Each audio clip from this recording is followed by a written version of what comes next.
Stability in your region is tanking. Get out of there. Fast.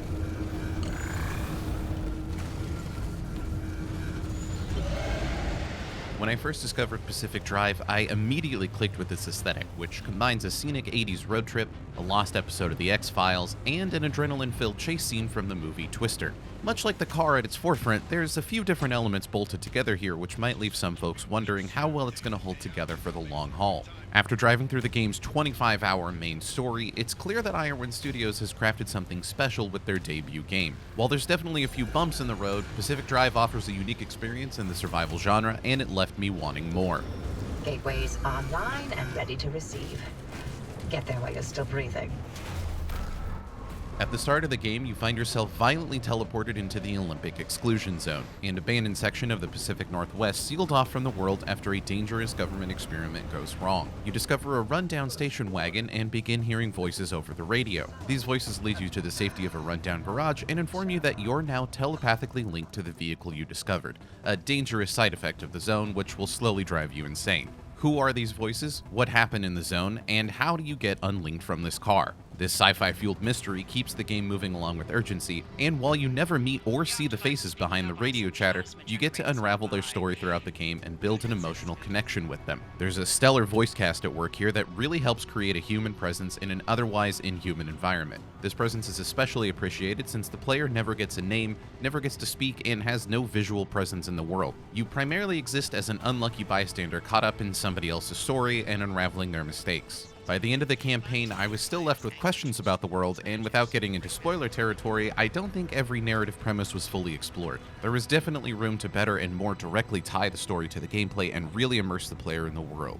This is a minor complaint on the side of the story though, as the gameplay you do get is where Pacific Drive really shines. Pacific Drive is first and foremost a run-based survival game with elements of horror mixed in throughout. You'll spend your time embarking on dangerous trips into the exclusion zone and then returning to your garage to sort through resources and upgrade your gear, with most of the upgrade focus being placed on your car. While in some ways this is just a reskin of survival game tropes, the car really feels like a character of its own. It's part explorer, part protector, and part mobile base. You yourself don't have any hunger, stamina, or thirst to manage, only a health bar. All other attention is placed on vehicle stats like armor, fuel storage, battery life, and tire wear. Instead of upgrading your helmet or your boots, you upgrade your car doors and paneling. The focus on vehicle over player feels odd at first, but over time I developed a real sense of pride in seeing my beat up old station wagon develop into a sci-fi marvel that could rival the DeLorean. You can also upgrade your own protective clothing and the stations found in the garage, all of which is controlled with a masterfully crafted UI and inventory management system. You spend a lot of time in your various inventory screens throughout the game, and the devs clearly worked hard to ensure the controls were intuitive, helpful, and easy to read. You can always tell how many of a particular resource you have before you craft it, as well as see if that resource is stored in the garage, in your car, or in your pockets. You can craft individual components for upgrades as you craft the upgrades themselves, and you can even eat food directly from within the inventory screen where you found it, something that even recent AAA games have failed to include at launch. Not only is the inventory management great, but all of the controls for swapping out pieces of your car and upgrading your gear feel excellent to play. A lot of the systems at play here could be held as a standard for other games with heavy inventory management. However, all of these inventories and upgrades don't mean anything if you don't have resources to work with.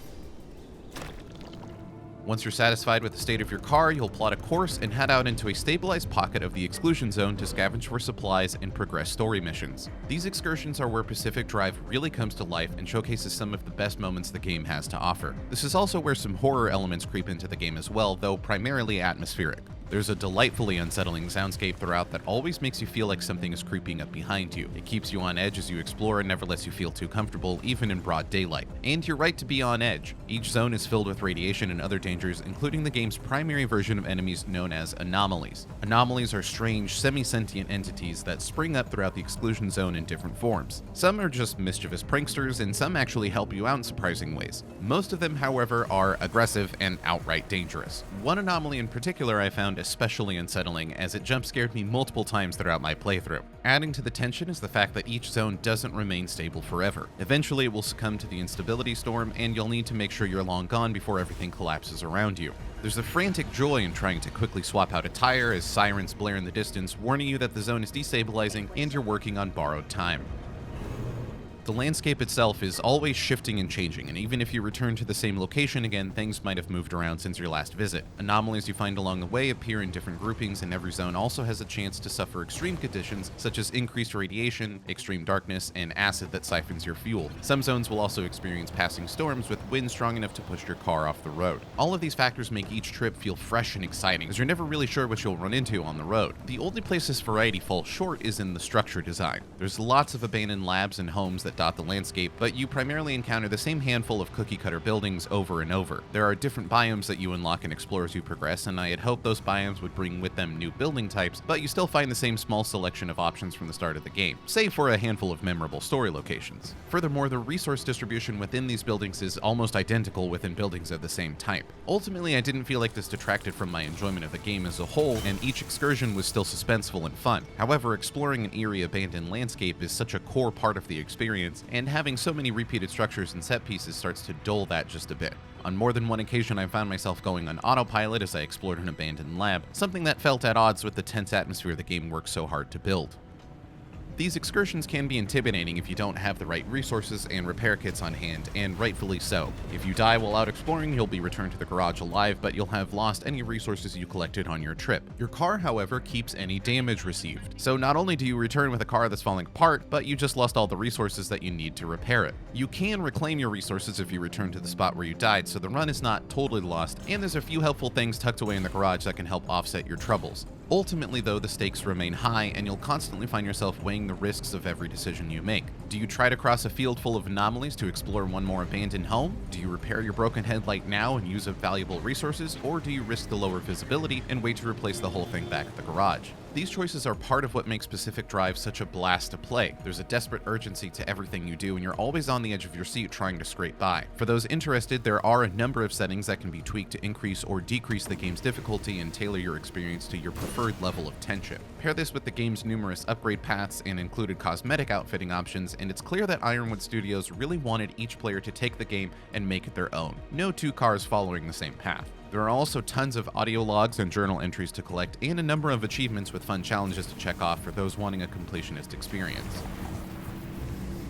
I played the game on PC but used a controller throughout, and it played wonderfully the entire time. PC players might have a better time in the inventories with mouse and keyboard, but I never felt like I struggled with this on controller. I did run into a few visual bugs which were bad enough that they prevented me from continuing to play. Luckily, these were rare and quickly fixed with a reload. However, I did encounter one such visual bug while out exploring the zone, and when you're out of the garage, you can't save the game. You could abandon your run and return to the garage if you did want to reload, but doing so will cause you to lose resources and materials stored in your vehicle, and possibly even smaller pieces of gear. When this happened for me, I managed to make it to a gateway leading to another zone, and the bug went away when the new zone loaded. But other players might not be so lucky, and I could see it being very frustrating to lose out on all of your resources from a run just because of a visual glitch. It's also worth talking about a particular feature called quirks. While out exploring, the instability of the region will sometimes cause your car to pick up quirks, which can cause all sorts of weird behavior. One quirk I picked up made it so that whenever I shifted my car into park, every door in the car would pop open simultaneously. I guess that's one way to entertain yourself. These quirks offer a really fun and lighthearted way to shake up your experience from time to time, but it can sometimes be difficult to tell if the phenomenon you're experiencing is a quirk or is actually a strange new bug for the devs to fix. In the end, Pacific Drive is at its best in its extremes. On one end, you're crashing through a dark forest, equipment beeping and wailing as an acid storm looms overhead, and you're begging your tires to hold on for just 1 second longer. On the other end, you're quietly sifting through resources in the garage, outfitting your car with a new engine and fresh paint as the rain beats down outside.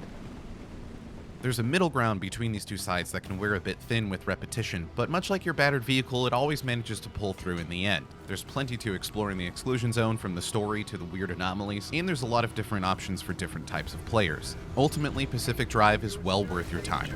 The instability's closing in, and it's gonna scramble you quicker than beef in a blender.